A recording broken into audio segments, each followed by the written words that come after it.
Welcome to Deep Look, Ultiworld's weekly radio show about the current state of Ultimate. I'm the host and the editor of Ultiworld, Charlie Eisenhood. Joining me, Ultiworld senior editor Keith Raynor. And after a strange, somewhat meaningless Club Ultimate season, Regionals has arrived.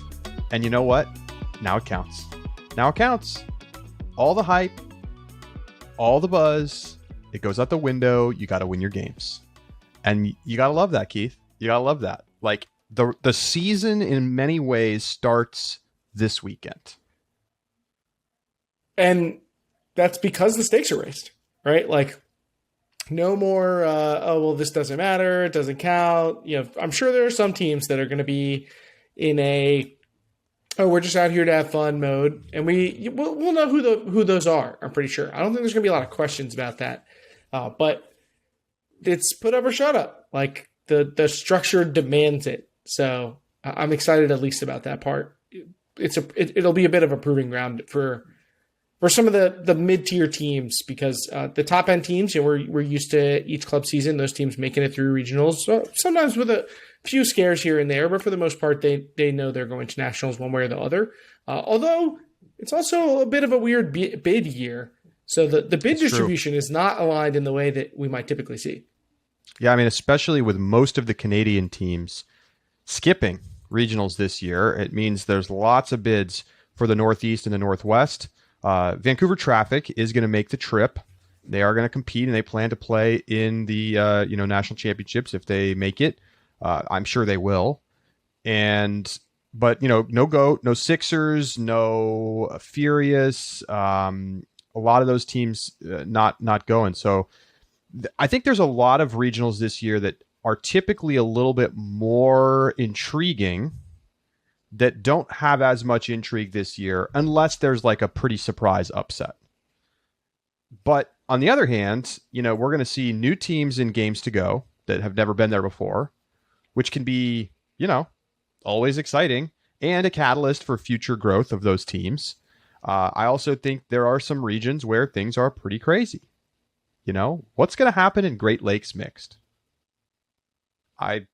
Good luck figuring that one out with one bid. So we're going to break it all down. A great time to just go ahead and dive in. The fall is here, although the weather is summery still here in New York City.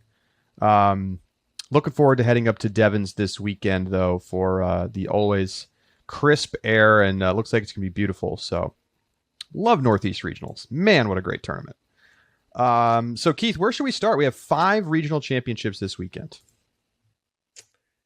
How about in the Mid-Atlantic? I definitely think it's one of, if not the most exciting regionals that we've got on tap, right? I agree. Across the divisions. Just really quick, we'll hit you with the facts, the numbers. 2 bids for the men's division, 2 bids for the mixed division, 1 bid for the women's division.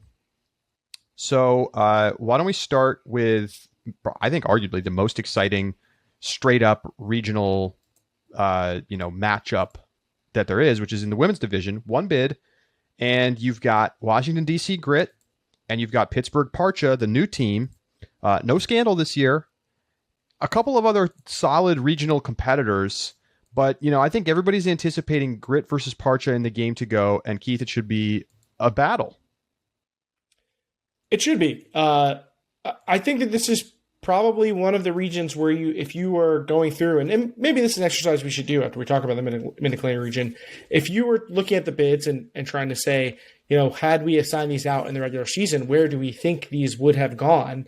Obviously, we could just go to Frisbee rankings probably and find that out ourselves. But the Mid-Atlantic would be in contention for having that extra bid. So I think that they're a little bit short on bids given the talent of these two teams.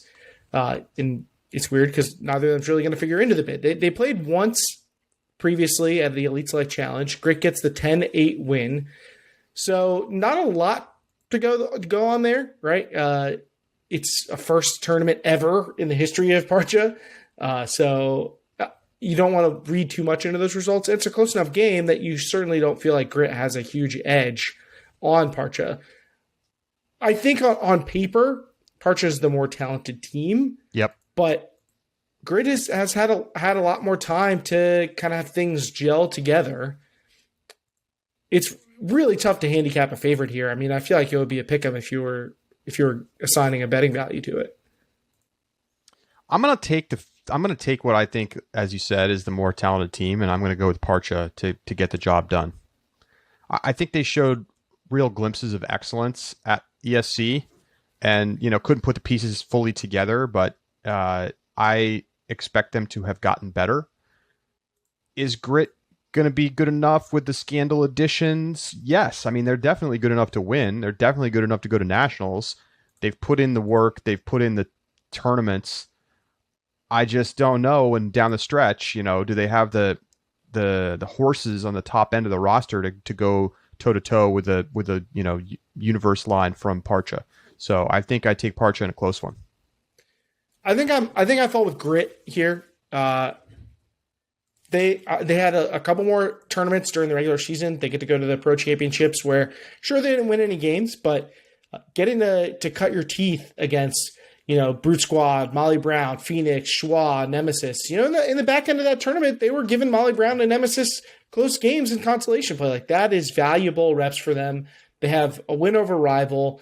I think it's tough to say between Rebellion and Flight. I think Rebellion's probably the stronger of the rest of the field.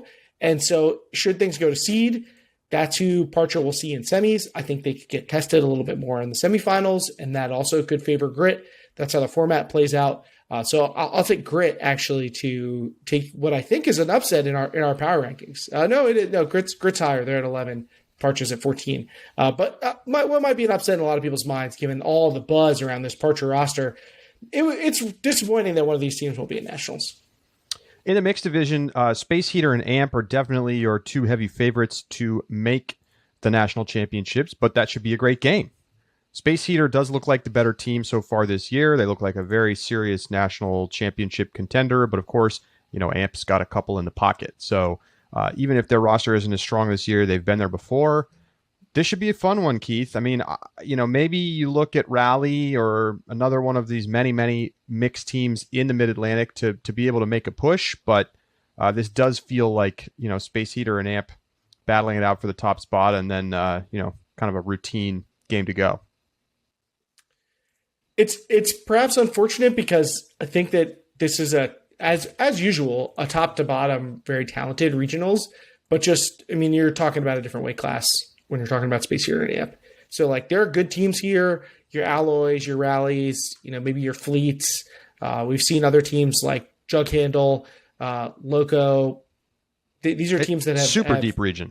Right. Have been good at other times, but it's not a fair fight with the tools that Space Heater and AMP. Maybe this bulletin board material will be enough to prove me wrong and give some sort of crazy upset, at which point that would be pretty exciting. So bring it if you're one of these other teams. But this is a all bracket tournament. They are doing a double limb bracket. So that on the one hand, it kind of adds some spice, right? You also could end up in a situation where, Space Heater and AMP get to the final. One of them is up at half or goes up 10-6 or whatever. And the other's like, all right, I'm just going to pack it in and win the backdoor game and go to nationals, and we'll be done with this. I don't think that's most likely, because both these are teams that think they can win a title. So they're going to take every chance that they can get to get title quality competition. So I don't expect that to happen, but it's something that we see play out in college. Although this format can be pretty exciting the rest of the way. Don't slip up. Right. You don't want to end up in the backdoor bracket.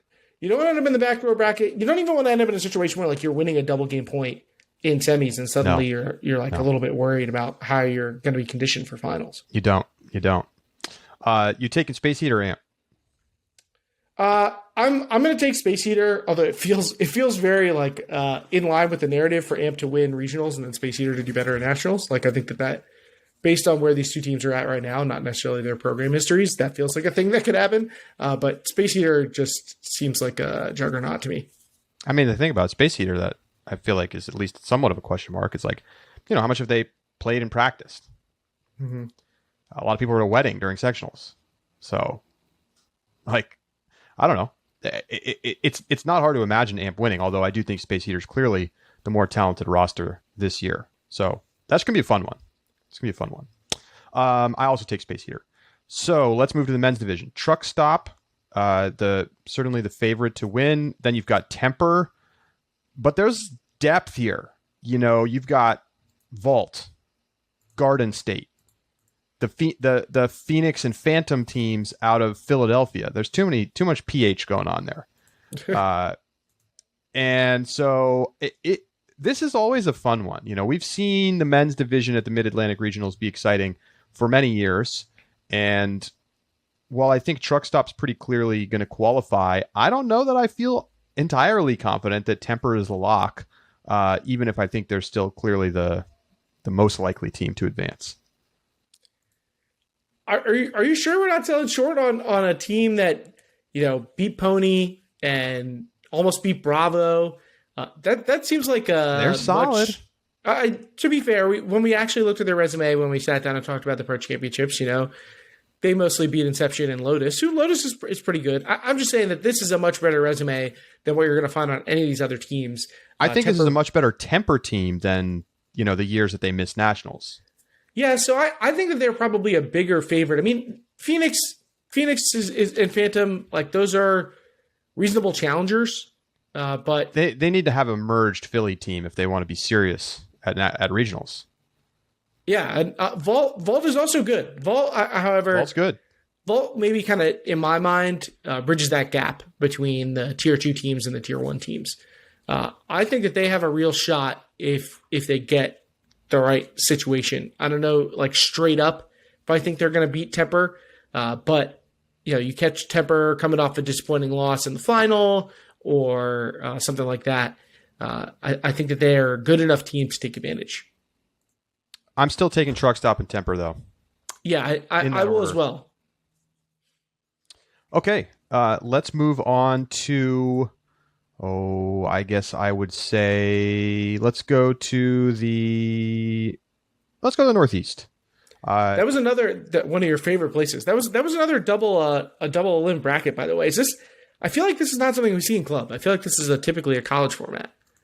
I mean, we definitely see it in club.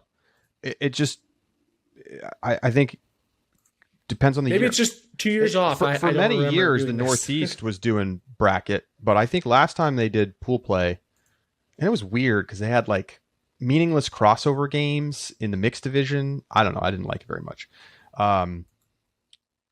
Still don't have schedules everywhere. So we're not sure, like, there's no schedules out for the Northeast yet. So we don't know exactly what the format's going to be. But I also don't know how much drama there's going to be. I think the mixed division for sure has exciting potential, as it often does. 3 bids across the board, men's, women's, and mixed. And why don't we start with the mixed division? Because you've got your classic powerhouse in Slow, formerly Slow White. You've got Exist. You've got Wildcard. But we have this new team out of Boston, Sprocket, that has probably been the second best team in the region behind Slow. Arguably, they're the most talented team, I think. So, you've got those teams and, Exist, a Wildcard, and then you've got like Grand Army and a bunch of depth.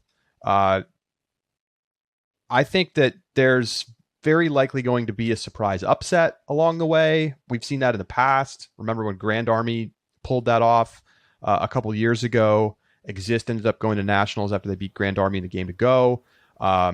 This should be fun. I'm excited to see who comes out on top, and I'm just as excited to see which 3 teams qualify. Oh man, just skating by the Connecticut squad, deadweight, who got a little buzz after sectionals for upsetting Exist in pool play, and then losing to them in the final. So maybe hey, they place higher than Grand Army. So maybe there's a chance that we get some Connecticut representation. It's been a little while since the Metro North years, and I do think there's some Metro, like the generation of Metro North that followed the last group that go to nationals. I think some of that has morphed into this deadweight team that's coming out of the Metro New York section, but they are probably good enough to give somebody a game, and I think that that's a theme for the teams in this region. Like, sure. Slow and Sprocket and Exist are good and the favorites, but they're not so much better than your wild cards, your dead weights, your grand armies, League of Shadows. I think League of Shadows Yep. Is potentially a scary team. I don't think they're so much better than them that you just get to cruise. This is why this tournament's so historically filled with landmines, is because the best teams are not that much better than the middle tier teams. So who are you taking? I get 3 of them. You do. As much as I want the excitement, I mean, I think I got to take the 3 top teams, Slow, Sprocket, and Exist. In that order? I'm going to take... in that order. That is a great question. Do I think Sprocket has it in him? I'm going to say yes. I'm going to say Sprocket, Slow, Exist. I'm going to say Sprocket, Slow, Wildcard. Spicy. Yeah. I feel like I haven't seen enough from Wildcard to feel that kind of way about them. Gut. Pure gut. People sleep on Wildcard. This was a perennial Nationals team a couple of years ago. But who's like, how much of the core from that group is left? I mean, let me see what they're... Let's look at the resume, Keith. That's what I'm pulling up as we speak. Love it. Although I will say that Score Reporter is not in the best of states right now. So, I mean, everything's just such a strange year. It's hard to like find stuff on USA Ultimate's Score Reporter page because it's filled up with like leagues and stuff, and there's still no schedules for tournaments that are happening in like 48 hours. They got smoked at Amp Invite. Maybe I should... Well, I mean, they gave Space Heater a game, and they lost 15-12. But yeah, they got crushed by Dragon and Slow. But I think that getting those kind of reps are good. But it's a little more concerning to me that they lost by 4 and 5 at sectionals to Sprocket. We're still trying to temper like what we make of sectionals. And yeah, there are definitely good players on this roster. Players that have been like kind of are some of the carryovers. Your Ian Englers, your Andrew Pillsbury, Hannah Crowley, Max Rick, Connor Fortin. I mean, these are got Tamar Austin on the team. Austin. I mean, they're solid. Hannah Marr, Kelsey Devlin is a nice addition for them. I'm sticking with it. Yeah, I get it. I think Exist is probably the more talented team, but I'm calling some weirdness. There you go. Classic Northeast. Okay. Let's move to the women's division. Theoretically, this should also be fairly straightforward, but Albany Rebel making things interesting, beating Bent at sectionals. Bent was missing most of its top players. I think like a full starting line of top players. So I don't really expect that result to be replicated, but Brute Squad, Siege, Bent, and then maybe Rebel, and Siege versus Rebel is also interesting to me. I think there's 4 teams for 3 spots. I feel pretty confident that Brute Squad is going to dominate and that Bent is going to take the second spot, given what we know about their roster. But after that, I'm actually like not totally sure. And Bent does have a history. We have to say it. They have a history of not living up to expectations at this tournament. Long history. But this has to be the year. I mean, there's so much more talented than they've been in the past. And there's no Sixers. And there's no other Canadian teams. I mean, if they can't do it this year, blow it up. New team, right? You need a new name. You need a whole new identity. But I really don't think that's going to happen. I mean, they are theoretically good enough to win this region. I don't expect that, but I think they can give Brute Squad a game. There are some Bent components to this Rebel team. Your Lauren Doyles, your Rebecca Tuckers, your Veronica Colagius-Polaris.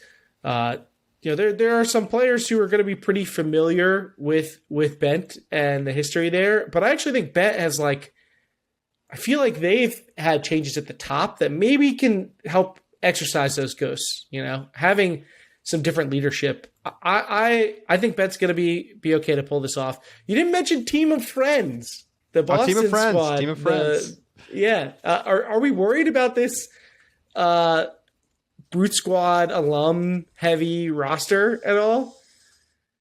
You got Shelly Cohen, you've got Vicky Negus, Emily Beecher, Laura Bitterman, Leela Tunnell.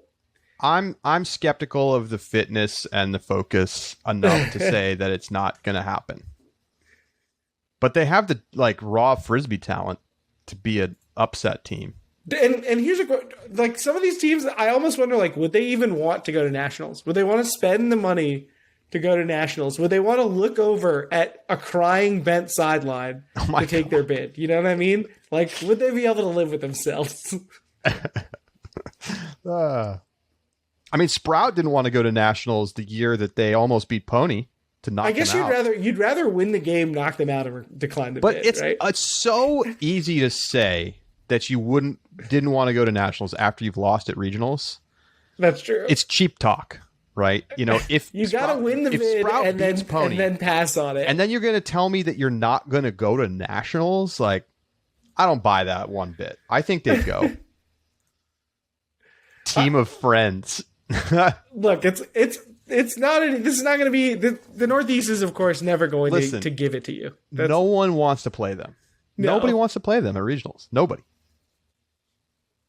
It's not good. What's your pick? Who you picking? I'll take the chalk here. I'm going to take Brute, Bent, Siege in that order. I think so too. But Rebel is a serious competitor, and Team of Friends is spicy. Men's division, 3 bids. You've got Pony, Dig, and Sprout as your favorites. And then, kind of like a big mess behind that. I think of those teams, realistically, only Sprout is susceptible to being upset. But even then, I just don't know that we've seen it from anybody that feels like, okay, they've got a real shot. I think the most intriguing part of this is going to be who wins this region. Dig and Pony both looked bad at the end of the regular season. So are we going to see somebody step up and start to look like they're coming into form? This is the first time we're going to see Pony at full strength all season. So I'm interested to see that. Yeah, I wish there was some more drama here, but I'm not buying the usual Northeast. I just don't see that team that we usually have. The field has some dangerous squads in it. There's just never enough bids to go around, and I just don't see that this year. These 3 teams feel a cut above to me, and yeah, I think the interest comes from which one of them comes out on top. I'm going to stick with Pony. Dig has done nothing to make me feel confident about their ability to perform. What has Pony done to make you feel confident? That's fair. None of them have done anything to make me feel any confidence, but Pony is at least good. They beat Sockeye, right? Yes, they beat the wide open line Sockeye in game 1 of the year. Have you seen Sockeye's bench units? They would win. They would win. They the had practice players at that tournament. Are you telling me that? Do you think Sockeye, without their top 7, would win the Northeast? Without their top 7, that's really tough to ask. It would be close. It'd be close, but they're at least they're not gonna get eliminated, right? They're definitely taking one of the 3 spots. Here at the end of the day, they needed people to be healthy. Mickles missed more games than he's played probably this season. Yeah. So I think with them at full strength, I have to take them to beat Dig, but I want to see if they actually look good, not just if they win. I'm less interested in if they win. I need to see them win by 5. And look convincing out there. Yeah. So yeah, okay, that gets us to the end of the Northeast. Where are we going next, Keith? Ooh, where to go next? How about we go to the Northwest? Let's fly across coast, and now we can talk about the sectionals that were in the Northwest. Well, let's just get right to it. In the women's division, so it's 3 beds across the board, just like the Northeast. Traffic is going to play, so that's the one notable Canadian team that's going to play in the series. Riot, Keith, lost to Underground at sectionals. They blew a 5-goal lead, and they lost at sectionals to Underground. I don't even remember if Underground, when has Underground beaten Riot? This is earth-shattering stuff. I don't expect it to happen again at regionals, but to me, it is emblematic both of, particularly just of how much weaker this year's Riot roster is. I mean, this is not a nationals contending or a national championship contending team. This is a quarters team. They're still good, and I fully expect them to make nationals, but a lot of exodus this year from that Riot roster. I think they have 6 returners, I think, on the roster. So, maybe there's some reinforcements coming through the door, but at least the sectionals roster does. And it looks most of the same. Now, there is some additional elite club experience, including some former underground players, some high-level college and youth players from the area, particularly from University of Washington. I still think this is the more talented team between them and underground. Traffic is, really just a wild card. I don't really know how else to put it. They're the top ranked team in our power rankings. I couldn't even tell you what their reps have looked like. Have they been playing together? I don't really know. So this one is really, really up in the air. Schwa's all sorts of beat up. No Marielle Hammond for this Schwa team anymore. I still think they're the favorite, but maybe not even by that much. So maybe just because Riot and Traffic are so we just don't know what we're going to get from them, that you put Schwa out ahead, but not because I think Schwa is just so good. I do expect them to win. And then I because I think Riot's still going to outperform Underground, I think I take Traffic and Riot after that. But it's a tight one out there. It's going to be a little bit closer than you're used to in the Northwest Women's region. I mean, I think if Schwa hadn't had some bad luck with injuries, they would be clearly the heavy favorite here. That I would agree with. And I still think they're the favorite. I'm going to take them to win as well. I think Traffic is just more talented than Riot, and so I'm going to take them. I think Riot wins comfortably in the game to go. You also got this new team End. Some solid players on the roster. They did not look as good as we thought they maybe could have at sectionals. And then you've got Underground, which is, clearly good enough to beat Riot. Again, I don't expect that to happen. Imagine being one of those players that used to play on Underground and you're like, finally, I get my chance. I'm going to play for Riot this year. See you later, Underground. And then you lose to them. Brutal. But it counts a lot more at regionals. It makes me think of Dallas and Austin in the AUDL. You leave for the big brother team and then lose to them. It's not good. But yeah, I don't think that this is going to hold up. Riot may have this reputation at nationals, but it's not at regionals. Underground, in fact, has had problems choking away games at regionals. So these rosters, though, are just so different from what we're used to from these teams. It's how much do you even look back at the team history? Yeah. Well, let's talk about the mixed division. BFG upset Mixtape at sectionals. I have a hard time really putting a lot of stock into sectionals upsets just generally. But I think it's interesting. I expect both of those teams to easily qualify. And then the question is, who gets the third bid? That actually feels wide open, Keith. I mean, you have Moondog and Loxa and Sorta, this new Seattle team that's got a lot of talent on it. Birdfruit, the Administrators. Those are all teams that feel like legitimate contenders. Deep. It's deep. Maybe the deepest of any region in any division this year is out Northwest mixed. Sort of seems good. I mean, this is a team I can envision being in quarters at nationals, but I also could see them not qualifying if they drop one to Birdfruit at the wrong time. Now they did beat Birdfruit at sectionals fairly comfortably, 13-8. But Loxa and Moondog, those are not teams that you want to see in an elimination game. All those teams I named are in the top 25 right now. Yeah. I think I want to just ride with the top 3 Seattle teams in the end, but there's something about Moondog, man. It's that Moondog energy.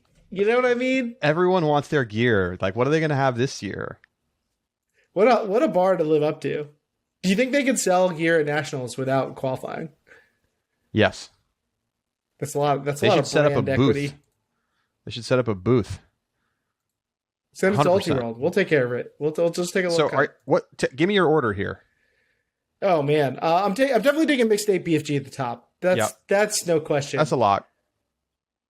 I mean, I think I'm just gonna take Sorta for third. I'm gonna take Moondog. I'm doing it. I don't want to sideline both of the Big Sky teams. I'm looking at their resumes now to see if I could. Give me Moondog. Charlie's riding with Moondog. Let's see.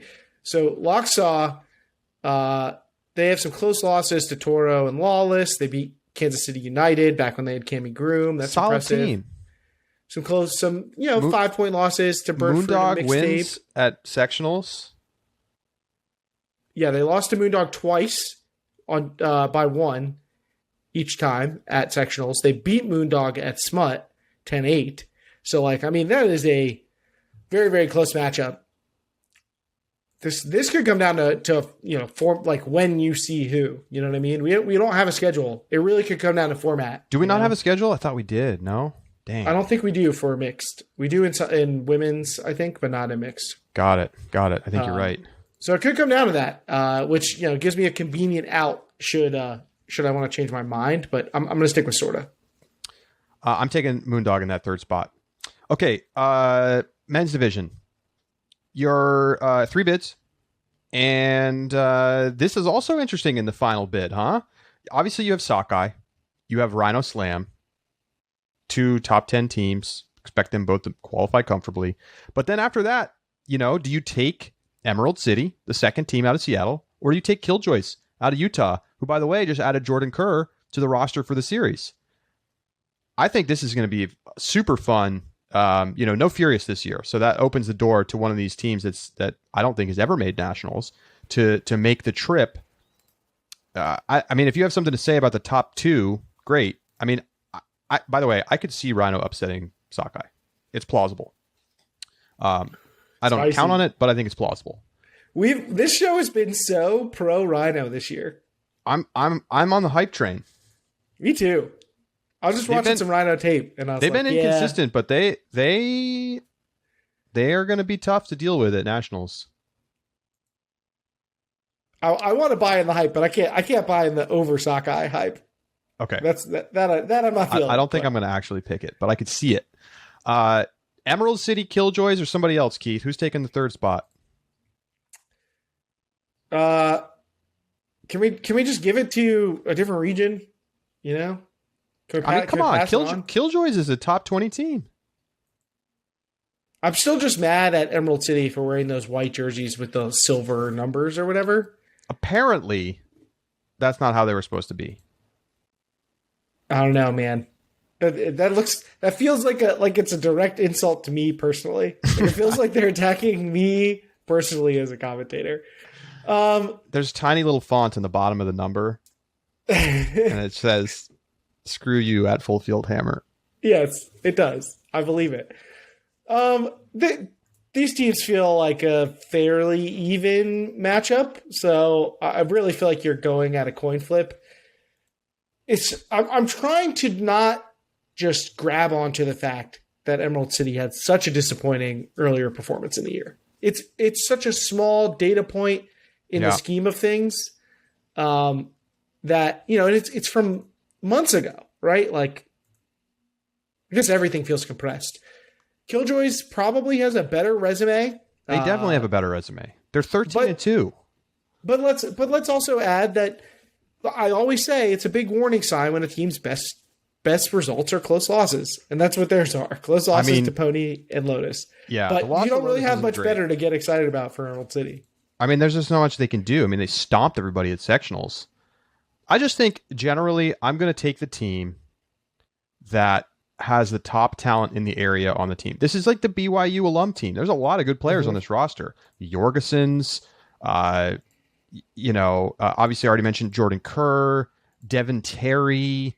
Like, this is legitimately a Taylor Barton. This team is good. There's if people sleep on this Utah scene, and this is the year I think that they're going to take the leap and go to nationals. And yes, You mean the year that they got gifted a bid? I get it.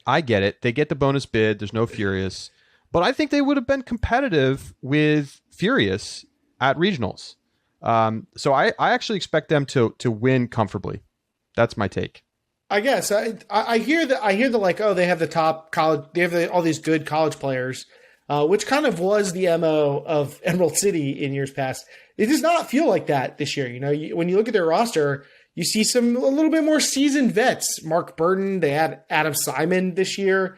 I think those vets are going to carry them through. I'm going to take Emerald City and pray that they did something about their jerseys. Okay. All right. Well, there it is. I can't believe I'm saying that. Let's move to. We got one left or two left. We got two left. North Central. Yeah, we have the two central regions left, right? 2 bids in mixed, 1 in both men's and women's. Let's start in men's here. Sub-Zero, Mad Men feels very likely to be your final. Mad Men upset Sub-Zero at sectionals. Do you buy into that, or was that just sectionals fool's gold? Does this look like a buy-in face? Does it look like I'm buying in? I don't think so, man. Sub-Zero all the way. I'm not even confident it's going to be close. I agree. I think it's like a 15-9 kind of game. Yep. You're reading my mind. I was going 15-10. You can put that on the bulletin board. Over under 5.5, -5.5. Sub-Zero -5.5. Who you take?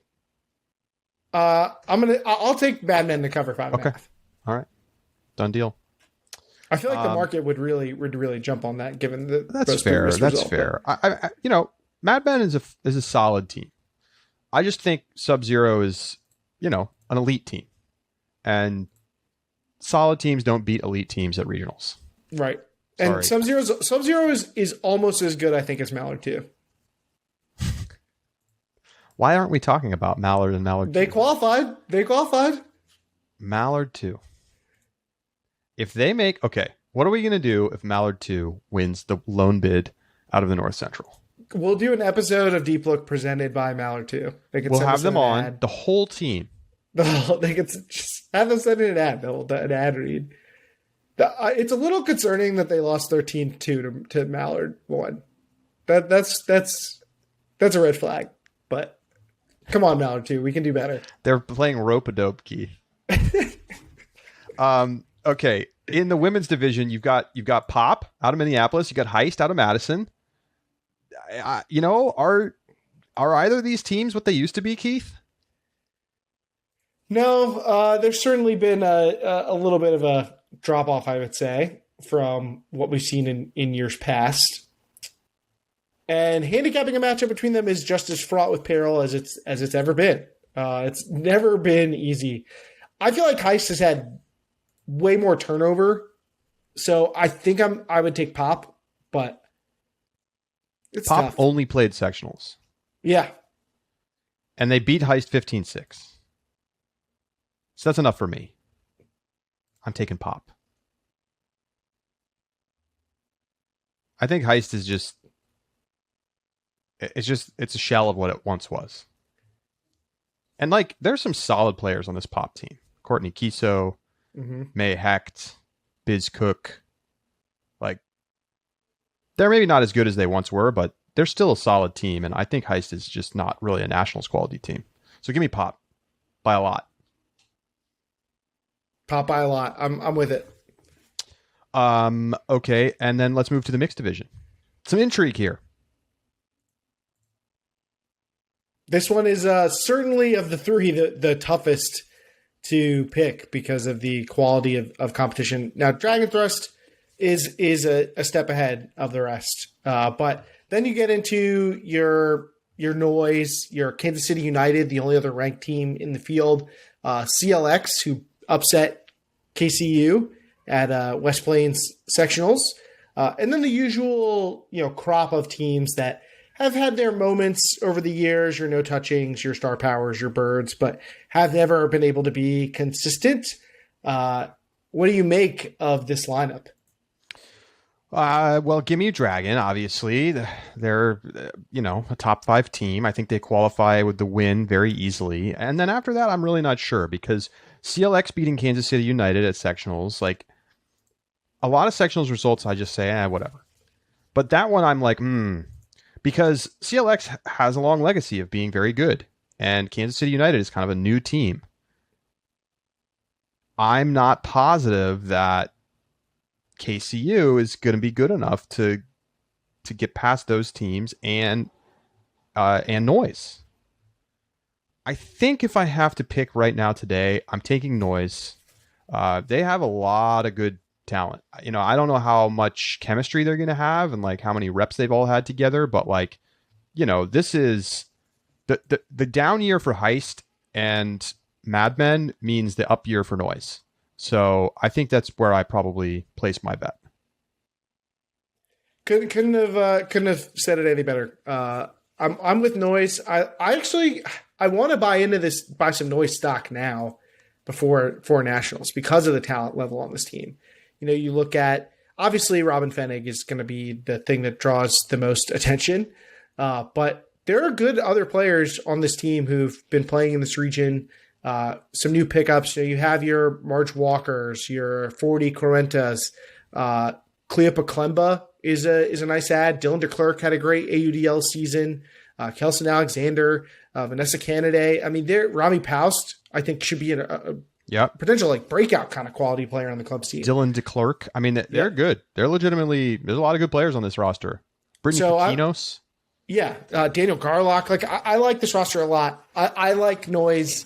I'll buy some stock now. I wouldn't be shocked. I would not be shocked if they give Dragon Thirst a game in a losing effort. They lost by 5 at sectionals. FYI. I could see a 2-point win for Dragon or something like that. I could see that scare. Put it. We're upset alert on Twitter that Dragon wins. Okay, and to our final region we go. It is the South Central. And in the South Central this year, you have 1 bid for the women's division. You have 2 bids for the men's division and 2 bids for the mixed division. Okay, women's division, 1 bid, 2 teams playing in the tournament after. So you have a 50-50 chance, is what you're saying. We could look at it that way. Crush City out of Houston is going to play against Molly Brown out of Denver in the championship game. A lot of the teams, we'll get to this a little bit later in our small ball segment. A lot of the women's teams that qualified out of the Denver area and just in Colorado did not decide to attend regionals. So, I mean, Molly is going to be an enormous favorite here. We have seen them, almost cough it up in the past. I mean, they almost lost a showdown a couple years ago in a game that if they had lost it would have meant that they didn't go to nationals. Now, Crush City's roster is not as good as Showdown's was that year, and I don't expect anything like that. I also think this Molly Brown roster is maybe the best it's been in quite some time. So, it's going to be kind of a take care of business weekend for Molly Brown, but an interesting scenario to say the least. Strange times in the South Central region. Crush City, they were ranked briefly this year. They have some players that we know from their time in the Premier Ultimate League or with Showdown. They also lost handily to Nemesis and Parcha in their only games against nationals quality competition. So, yeah, I'm going to take whatever, unless it's a double-digit spread. I think I've still taken Molly Brown to cover some of those. Wow. Molly Brown -9.5. Yeah, I'm taking Molly Brown to cover that. Okay. All right. I'll take the other side of that. All right. How about we go to the men's division? There's been some buzz. And there's some interesting teams. You've got Johnny Bravo, of course, and then Double Wide. But you've also got Lotus, this kind of UC Mama Bird plus team. Hip out of Houston.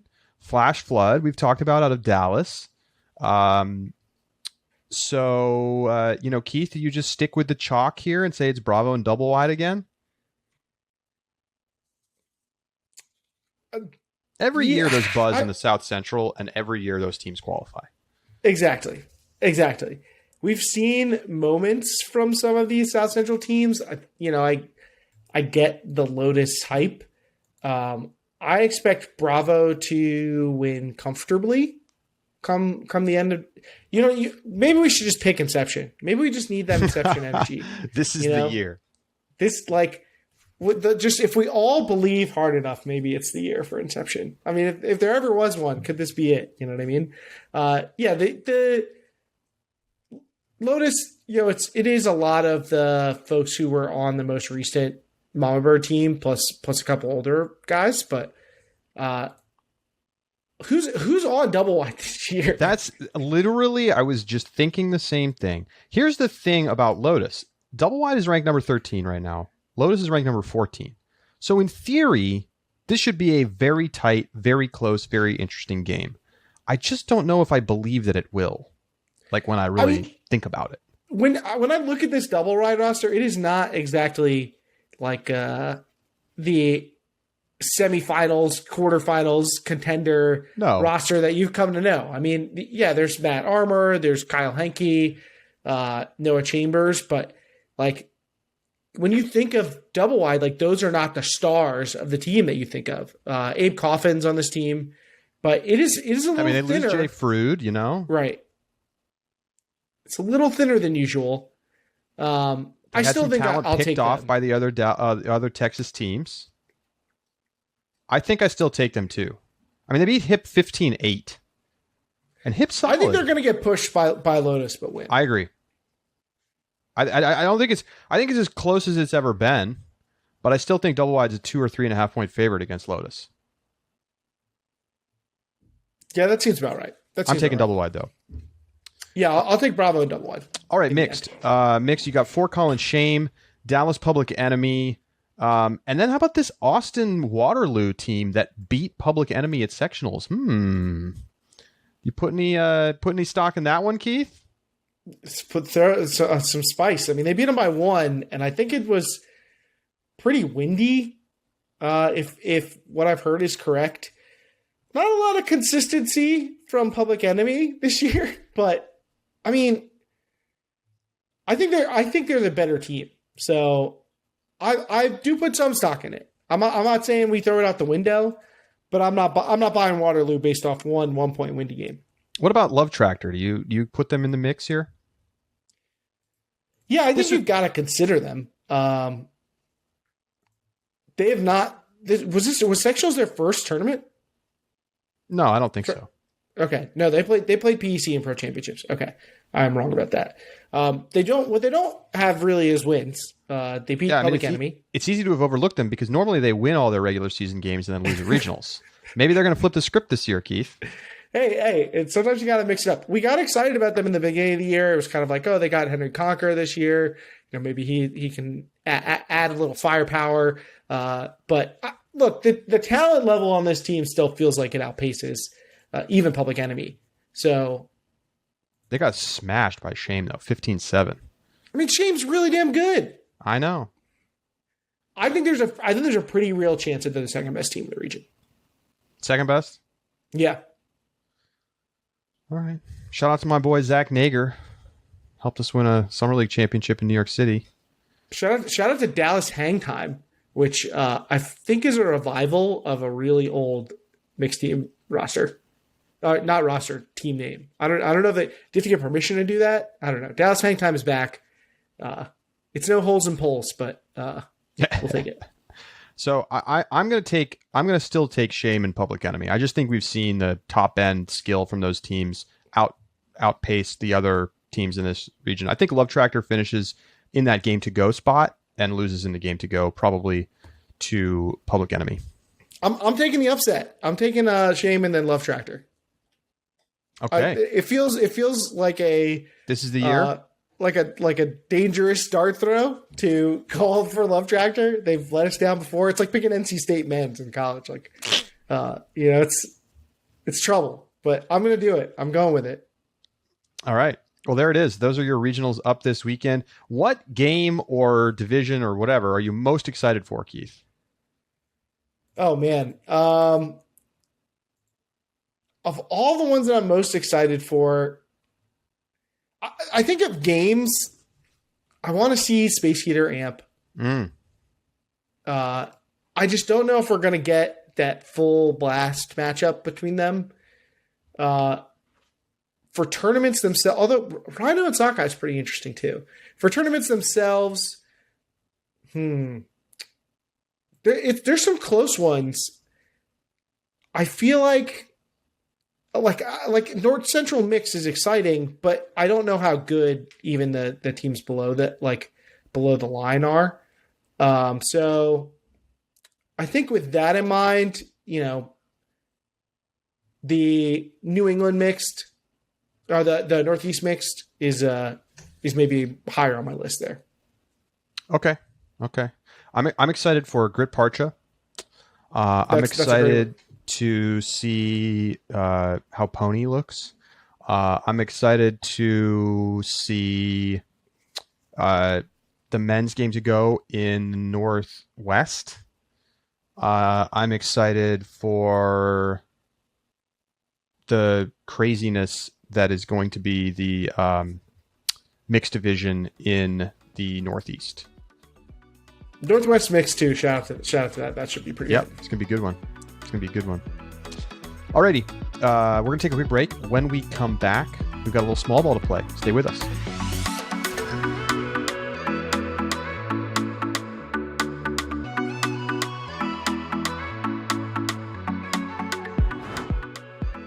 Welcome back to Deep Look. It's time to play a little small ball. Keith, what do we got?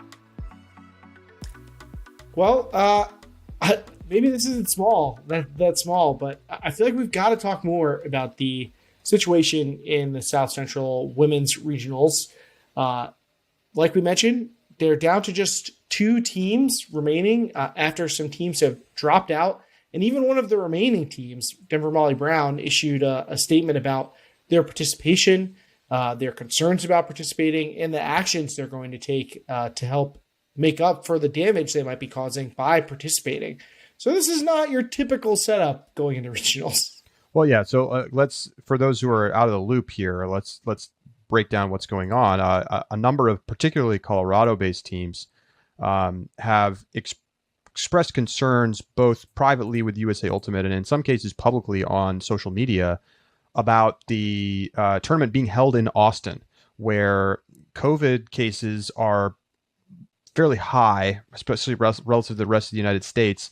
And ICU capacity is close to 100% because of so many people with COVID in the state.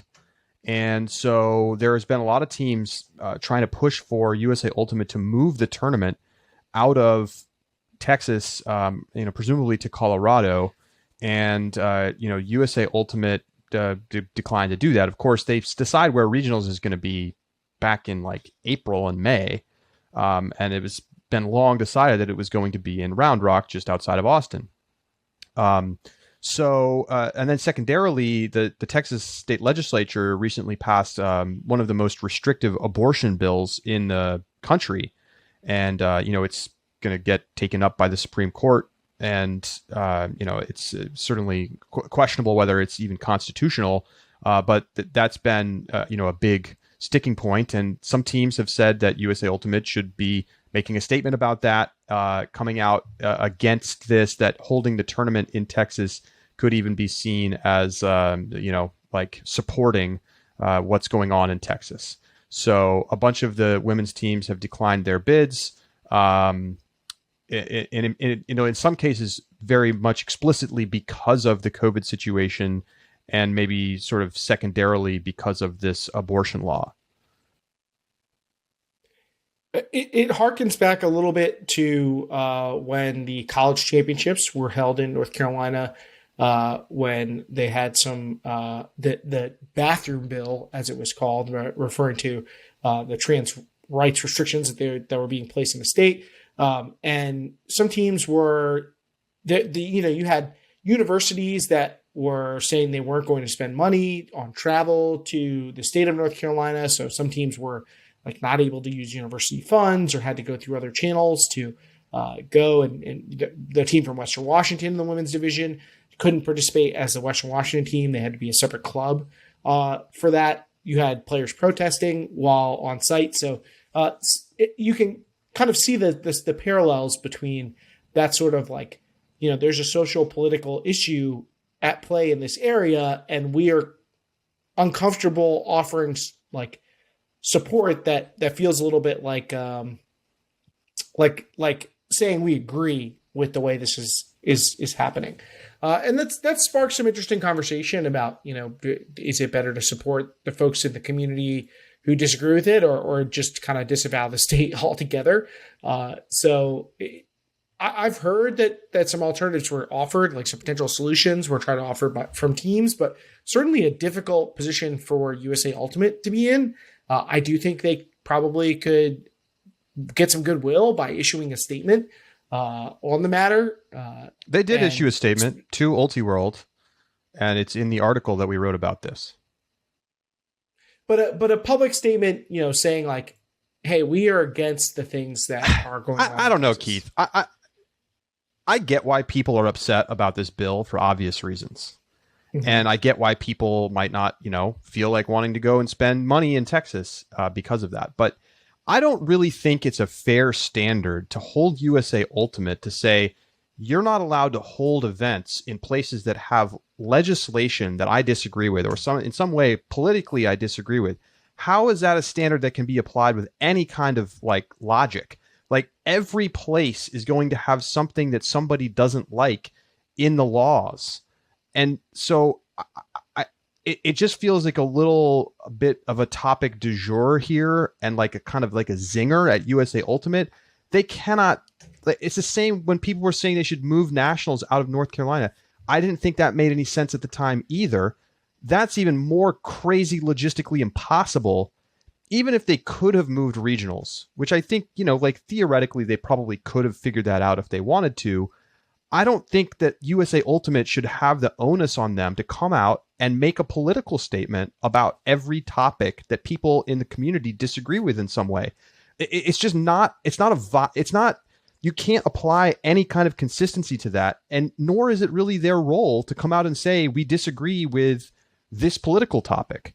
And even no matter how strongly you feel about, the abortion bill that got passed in Texas, I really don't think that USA Ultimate should have to come out and say we disagree with this. It's just they're a sports organization. But I don't know that they necessarily would. I mean, maybe behind closed doors they would say that, but like I feel like USA Ultimate has not had a problem stepping out and making their voice heard on certain key issues, and it's a membership driven organization. I'm not saying that they have to do that. I definitely don't think it's reasonable to be like hold regionals hostage on this because of the nature of the logistics of planning for it. I don't think that that's reasonable at all. But I do think that USA Ultimate would probably be well received if they did make a statement. So I feel like that's an area that they could explore if they wanted to try and, win over some folks who would like to see them stand up against these kind of restrictive legal bills. It's not, this is not a nothing bill, obviously. This is potentially a really problematic bill for women across the country if it holds up. No question.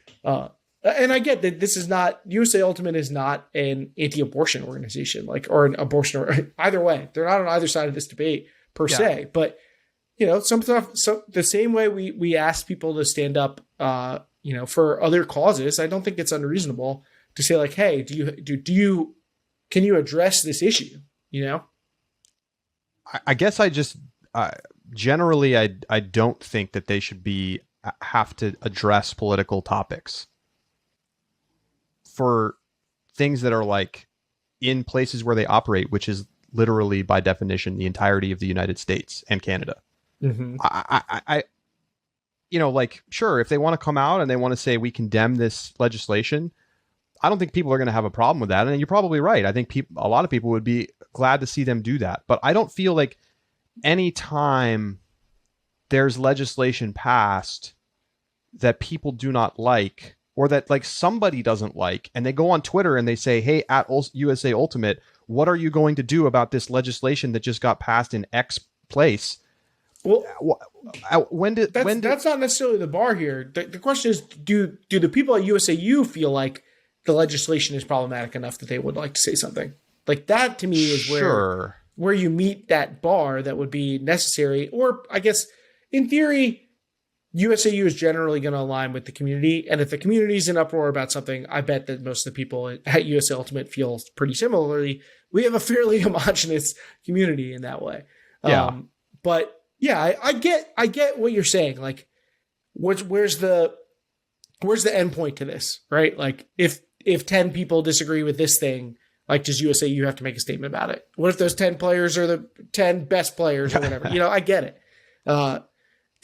It's definitely a difficult thing to figure out where the lines are.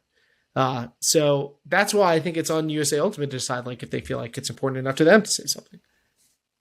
And it's a whole interesting topic just separately, like teams not going to Texas to play regionals. I mean, obviously teams skip regionals for all kinds of reasons every year. But like, it's not going to matter at all to Texas whether or not teams come to regionals or not. Like Texas lawmakers are not even going to know about this.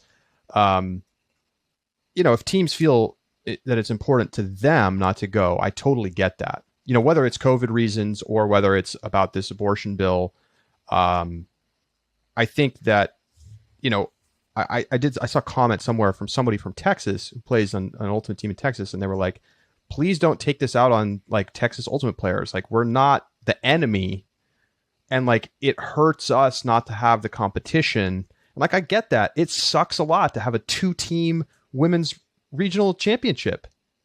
2 teams.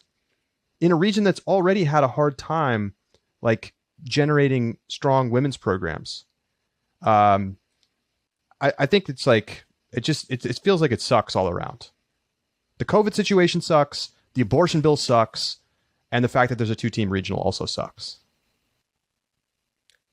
I agree. I definitely agree. And it's, to some extent makes you feel like, well, should USA Ultimate have tried to figure out a way to make the money make sense so that they could have it in Colorado or whatever? Like, from a COVID standpoint, I don't know how much difference it really makes. I looked it up. COVID capacity in Denver area, the ICU capacities are at like 83%, which is better than the 91% in Austin. But like, how much does ICU capacity even really matter when it comes to talking about playing Ultimate Frisbee? Yeah, I think that there in general is kind of a not data driven anti-Texas bias in Ultimate right now. And I think that when we had Megan Tormey on to talk about Public Enemy, like, she was like, of course it's a team from Texas, and like everyone's just going to look at us and be like, oh, those Texas teams. So like, I do think that that's a real thing, and I hope people are taking that into account when they cast aspersions at players from Texas. Molly Brown, by the way, you mentioned this. They came out and said that they wanted to address the Texas legislature issue. They said that they are committed to tracking all of the money they spend while in Texas and donating an equivalent amount to organizations that are fighting for the rights of Texans and opposing these recent laws. And so they'll be donating to an assortment of abortion access organizations in Texas, as well as a nonprofit focused on voter registration and engagement. Shout out to Molly Brown. They've been one of the best teams about putting their money where their mouth is. I've seen both takes in reaction to Molly Brown. I've seen, oh, this is cowardly. Like, if it's very convenient to be like, well, we would do this, but we're still going to go to regionals because we're a national levels team. I've seen that take, and I've seen the other take. Like, this is the path that teams should be taking.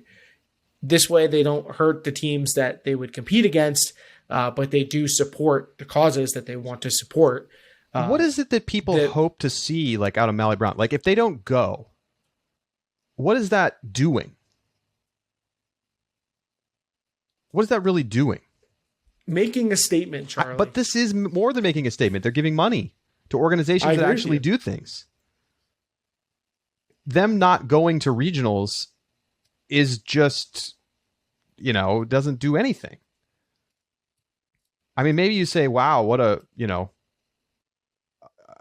amazing that they were willing to give up on going to nationals to. If they put out the statement without the financial contributions, that would be one thing. If they just put out their statement like, hey, we disagree with this stuff, but we're not going to do anything about it because it would cost us something. So we are not interested in costing ourselves anything, but they are. They are willing to put their own money into, actual difference making organizations. So, this feels like a great way to tie everything together in a way that feels positive.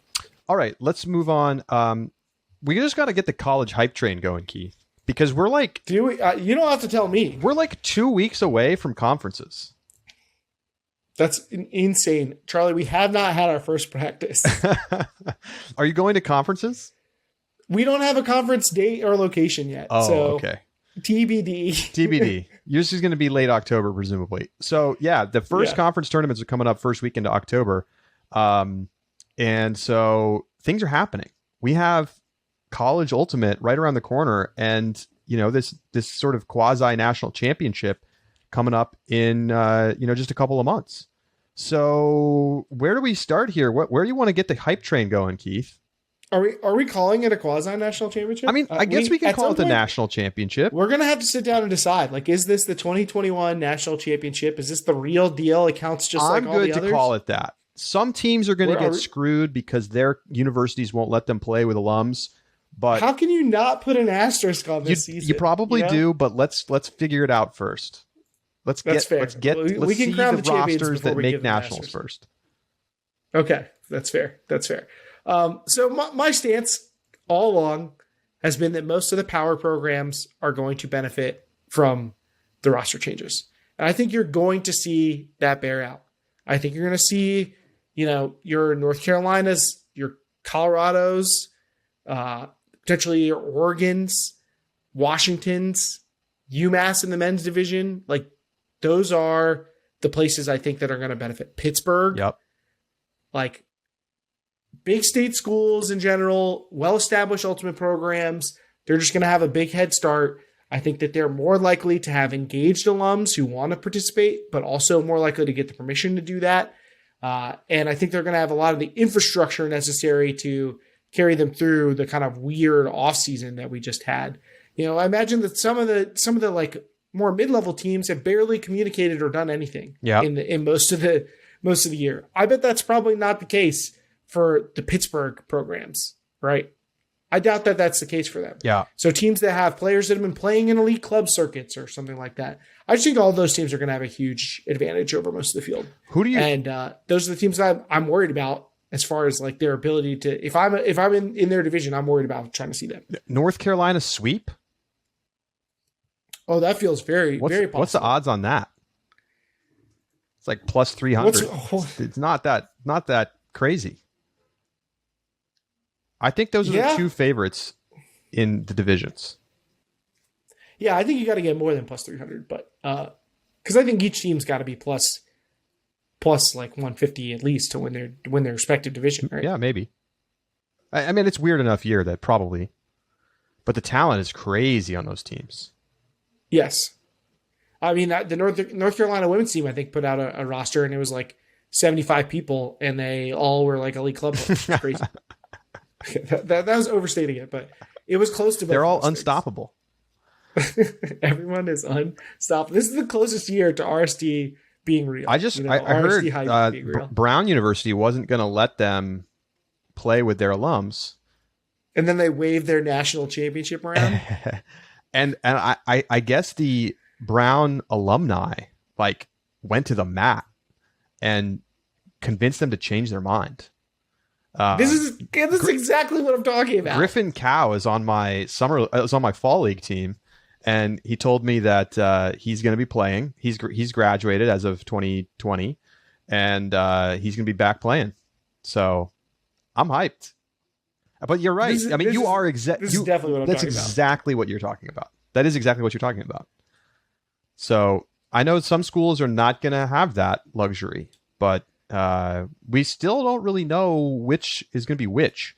The roster deadline is like in a couple days. So if you're listening and you're a college captain, make sure that you get your roster into USA Ultimate on time and over to the registrar's office, because you're going to have to get everything squared away.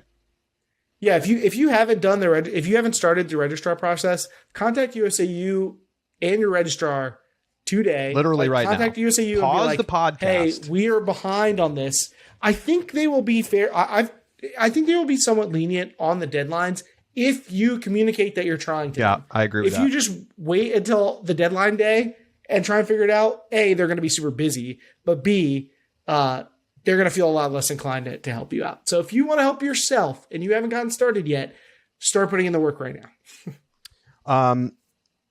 Any other notes here, Keith? Obviously, we'll talk a lot more about college as we get a little closer to things and get towards regionals in November. But, what's your season plan here? You have a practice scheduled for UConn?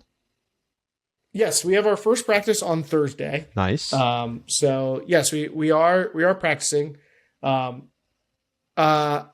have a exciting new assistant coach who's got a national championship background. So we've got a boost to the coaching staff that'll help us. I'll tease that.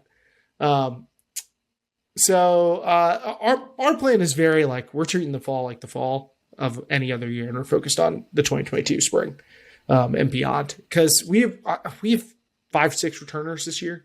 So I think there are going to be a lot of schools in that situation, and we are not allowed to have our alums play. And even if we were, I think we could probably only get 3 or 4 who are in the area who would want to be able to come out. Mm-hmm. Not every person with a full-time job could just go back to play college ultimate. You know what I mean?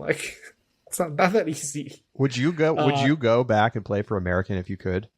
I could, no. This year, this season. Well, I mean, would you? You're my boss. Would you enable me to do that? Well, what would you have to take off? I mean, I guess if they would allow me to play without practicing, I'd have to just fly in for regionals or whatever. I imagine that's what most teams are going to do, right? But then I couldn't work at nationals once we qualified. Once you qualified. Charlie, I'm a summer league champion. Are you kidding? You think I can't win regionals? I won summer league. Come on, man. We could do it. Our season, I'm probably going to write some more about this in the Bring It In coaching column for our subscribers, but I'll write a little bit more about what our season looks like. But we're starting really from scratch. I mean, I think one of the challenges that teams in my situation are going to face is that the people who are left don't have a lot of leadership experience. They didn't get a transitional leadership experience where it was kind of passed on to them. Sure. And they didn't even ask to be leaders. They are not. Who knows if they would have run for captain? We don't know, because now they're in a situation where it's the responsibility is just thrust upon you, and that's really a challenging situation. So I feel for teams that are out there doing that. We just put out a captain's resources article to hopefully help captains who are in a situation like that, or any other captain who's just coming out of a break like this. There's a lot of weird stuff going on, so definitely take the time to look at that. On a different note, one thing I'm going to be very curious about in this college season are what happened to the young stars who now missed most of their career. Are they going to come back as complete beasts like we would have projected them to be? Sure. The Georgia women's team just put out their roster today. Marie Perivier is still on it. Remember when we were all on the Marie Perivier hype train? I'm still on the hype train. And then Georgia kind of flamed out. Kennedy McCarthy, are we going to miss the entire Kennedy McCarthy Vermont era? Are they going to get 1 year of her when we were Vermont, they've already been on the cusp. Now they're getting one of the best recruits in the country. ... Are we just going to miss out on that? I sure hope not. What about the University of Washington, right? They had all these talented rookies. This was the past 2 years, or the previous 2 rookie classes, were some of the most talented classes we've seen enter the women's division. They were going to usher in a new generation of high-level ultimate in college women's ultimate. And it's we're missing most of that. It's sad, but I'm also very curious to see how these players emerge from that if they just kind of pick up where they would have left off. You look at in the men's division, you think about some of the really hyped rookies that were in that side, your Danny Landsmans, right? Your Calvin Stoughton, your Riley Kirkman Davises, Jock Nissen. Now, a lot of these guys have gotten to play in the ADL. And so I think that they're going to be in a great position to be great players when they emerge from that. So I'm very curious to see how this plays out across all these different teams. Final stop in our small ball segment today. Jay Clark on Twitter, Mr. Jay Clark, proposed some new travel rules, Keith. Number 1, pivot foot must remain in a 1 square foot box. Number 2, it's an active observer call. Number 3, a travel is a stoppage and a TMF, PMF at observer discretion. Number 4, if it doesn't affect anything, we keep living our lives. And number 5, commenting travel online is a 1-year suspension. Keith, your thoughts? Number 5 is we should just start doing it. I reply this on Twitter. We don't need USA Ultimate to enforce number 5. We can just start, like, you are off the team, you're off the internet, like, we're just gonna everyone blocks you on social media. Yes, you're just ghosted. When I was in high school at Paideia, they had like a drunk driving awareness day, and some people would be selected as ghosts, and then they wouldn't talk all day, and they'd wear like makeup, and you didn't talk to them. And then at the end of the day, there'd be like a whole ceremony where we talked about the people who passed away. It was actually really sad, and very really affecting. It was very affecting. But that's basically what we need to do to these people. They just become ghosts. Nobody talks to them. You're just disavowed. The rest of these rules, I get like number 2 and number 3, observer. Anything that's built into the rules that like feels specific to observers. Most Ultimate is not played with an observer, and that makes it kind of difficult. But maybe those are optional enough that you can have them be handled by players. PMF for this travels. kind of idea's floated around a long time, right? Like, we have all been like, does this travel really matter? Like, does it matter if you drag your pivot foot centimeters? And do we need to stop play for There's that? arguments on both sides. I think the argument to say that it does matter is that it's like a balance issue. And that if you cheat the balance, it's a lot easier to throw harder. And if you put it up to just like general discretion of whether or not the travel mattered, that's good. You're going to find a lot of gray area in there, I think. I mean, I think he's right. PMFs for all travels, and you start getting people tossed. Oh, second travel, see ya. Out of the game. Just, ultra hardcore. Imagine, this would be the kind of thing that observers would love to give PMFs for. Backpacking people, no problem. Go for it. No issues there. Oh, you drag your pivot foot? PMF, baby. Use the F word? PMF. Come on, man. I think if you travel, you shouldn't be able to move until the point is over. You have like to freeze tag. One of your keep that teammates pivot. can unfreeze you. Yes. But you have to keep that pivot until the point concludes. That's what I think the rule should be. Anyway, do you really believe in some sort of space? I think that it was revised to a discs space, since that's easier. How can you possibly? No, I think that travel rules should just simply be initiated by observers. That's really, if I'm giving an honest, like, this is what I actually think take about it. That's what I think. What about when there's no observers? Well, then I think you just have to keep it as is. I will say, realistically, in my tape, like all serious club competition should be observed. Yes. I will say in my tape watching, Charlie, I don't know if it's because we all haven't played in a long time, but there's been a heck of a lot of traveling. Well, because people don't see a lot of traveling. People don't call it. I posted one in our Discord where a player traveled 3 times. 2 of them were called, and the worst travel of all of them was not called and was for the assist. Well, people feel weird about calling it again and again and again. But if you called it twice and they were both right the first time, you got to go for the third one, right? Yeah, I don't really know. There's no easy solutions here because there is a lot of traveling happening. You can't eliminate traveling. Like, the game doesn't work. So what's the plan? I don't know what the plan is. The plan is to probably keep things as they are, which is that travels don't get called very much. And PMFs. It's hard because you want to give it a harsher penalty to reduce it, but you also it feels so unimportant when it happens. Yep. You don't want to give that much power when already terrible travel calls get made all the time. Right. Well, let us know your thoughts. deeplook@oldtour.com, @deeplookpod on Twitter. And we'll be back with you next week to break down the first set of regionals competition and look ahead to the second weekend, the next 3 events. So for Keith Raynor, I'm Charlie Eisenhood saying so long, and we'll talk to you next week right here on Deep Look.